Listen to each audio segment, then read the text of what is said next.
ইফতারের জন্য একদিন বানিয়ে সারা রমজান মাস জুড়ে সংরক্ষণ করে রেখে খেতে পারবেন এই মিনি চিকেন সমুচাগুলো।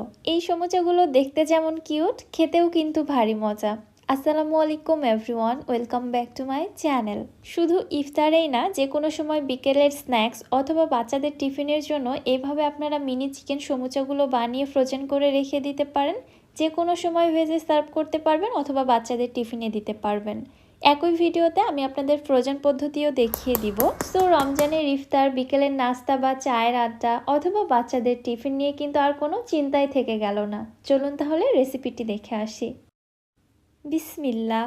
ফার্স্টে আমি এখানে চিকেনের 2টি ব্রেস্ট পিস ব্লেন্ডারে ব্লেন্ড করে এরকম পেস্ট করে নিয়েছি। আপনারা চাইলে চিকেন পিসটাকে কিমা করেও নিতে পারবেন, তবে শুধু ব্রেস্ট পিস না, চিকেনের যে কোনো অংশের সলিড মাংস এখানে নিতে পারবেন। চুলায় একটি প্যানে দিয়ে দিচ্ছি 3 থেকে 4 টেবিল চামচ তেল।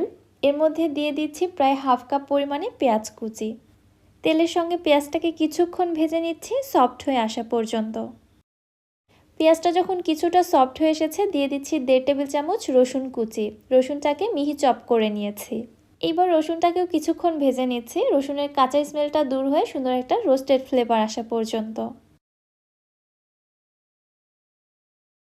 রসুন ভাজা হয়ে গেলে দিয়ে দিচ্ছি 1 চা চামচ আদা বাটা।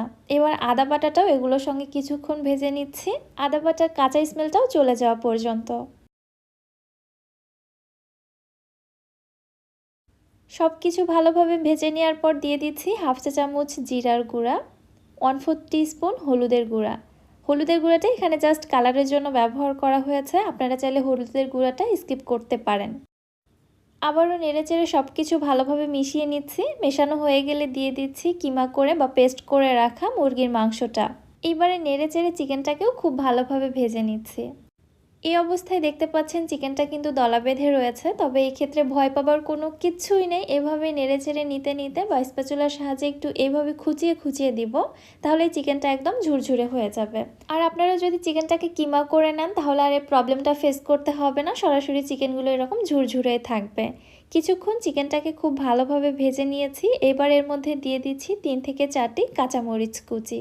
মরিচটা আপনারা আপনাদের টেস্ট অনুযায়ী কমিয়ে বাড়িয়ে দিবেন।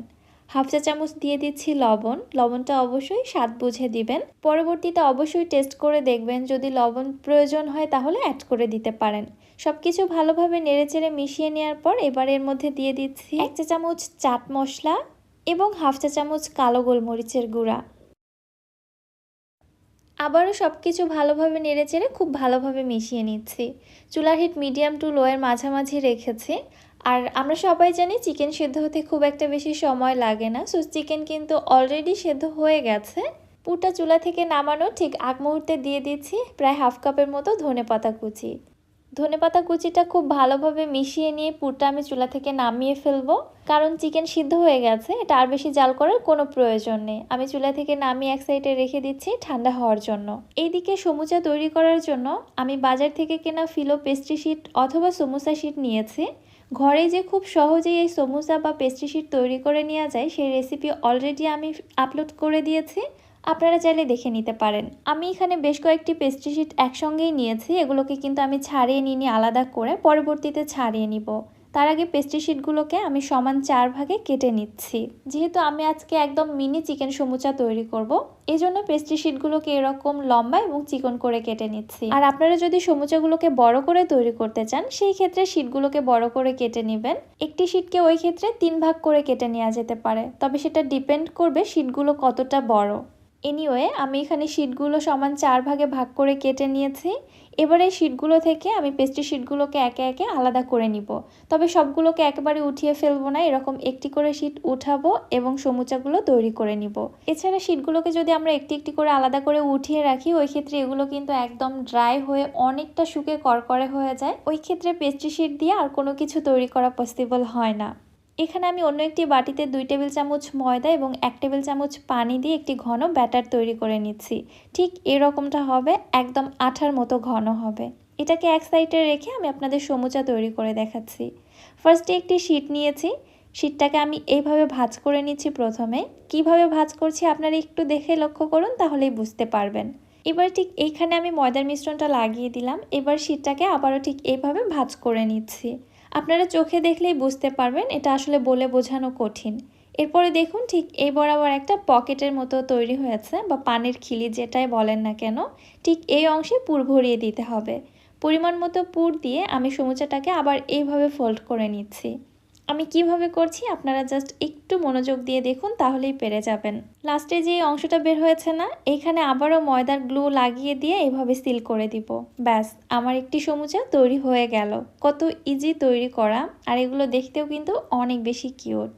আপনাদের আরও একটা প্রসেসে আমি তৈরি করে দেখাচ্ছি। শীটটা ভাঁজ করার পর ঠিক এই বরাবর ময়দার আঠা লাগিয়ে দিব। এবার আবারও এইভাবে ভাঁজ করে দিয়ে এরকম একটা পকেট তৈরি করে নিব। এইখানে আমি আবারও পুর ভরিয়ে সমুচাটা তৈরি করে নিচ্ছি। পুরটা একটু ঠেসে ঠেসে বেশি পরিমাণে ভরিয়ে দেওয়ার চেষ্টা করবেন, এতে করে পরবর্তীতে সমুচাটা ভাঁজ করতে সুবিধা হয়। ঠিক একই প্রসেসে এইভাবে সমুচাটা ভাঁজ করে নিচ্ছি। লাস্টে যে অংশটা থাকবে ওইখানে ময়দার গ্লু বা আঠা যেটাই হোক না কেন লাগিয়ে দিয়ে এইভাবে সিল করে দিতে হবে। ব্যাস, আমার এই সমুচাটাও তৈরি হয়ে গেল। একইভাবে আমি সবগুলো সমুচা তৈরি করে নিয়েছি। মাশাআল্লাহ, এগুলো দেখতে কত বেশি কিউট হয়েছে, তাই না? এবারে সমুচাগুলো কিভাবে ফ্রোজেন করে রাখা যাবে সেই পদ্ধতিও আপনাদের দেখিয়ে দিচ্ছি। আমি এখানে একটি এয়ারটাইট বক্স বা বাটি নিয়েছি। এর মধ্যে সমুচাগুলোকে রেখে ঢাকনা দিয়ে ঢেকে ডিপ ফ্রিজে রেখে দিব প্রায় 1 থেকে 2 মাস পর্যন্ত। 1-2 মাস এগুলোকে অনায়াসে সংরক্ষণ করে রাখা যাবে। জাস্ট ভেজে নেওয়ার 10 মিনিট আগে ফ্রিজ থেকে বের করে ভেজে নিব। বাকি সমুচাগুলো আমি আপনাদের ভেজে দেখাচ্ছি। চুলায় একটি প্যানে পর্যাপ্ত পরিমাণে তেল দিয়েছি। তেলটা সামান্য একটু গরম হয়ে আসলে এর মধ্যে আমি সমুচাগুলো দিয়ে দিচ্ছি। অনেক বেশি গরম তেলের মধ্যে সমুচাগুলো ছাড়বো না, তাহলে সমুচার গায়ে কিন্তু একদম ফোস্কা ফোস্কা পড়ে যাবে। ওইটা দেখতে আমার কাছে ভালো লাগে না। গাটা এরকম ক্রিস্পি এবং সফট দেখতে আমার কাছে অনেক বেশি ভালো লাগে। সমুচাগুলোর মধ্যে সুন্দর একটা কালার আসা পর্যন্ত এবং উপরটা ক্রিস্পি হওয়া পর্যন্ত ভেজে উঠিয়ে নিচ্ছি। মাশাআল্লাহ, কত কিউট হয়েছে সমুচাগুলো। এগুলো কি শুধু দেখতেই কিউট, খেতেও অনেক বেশি মজা।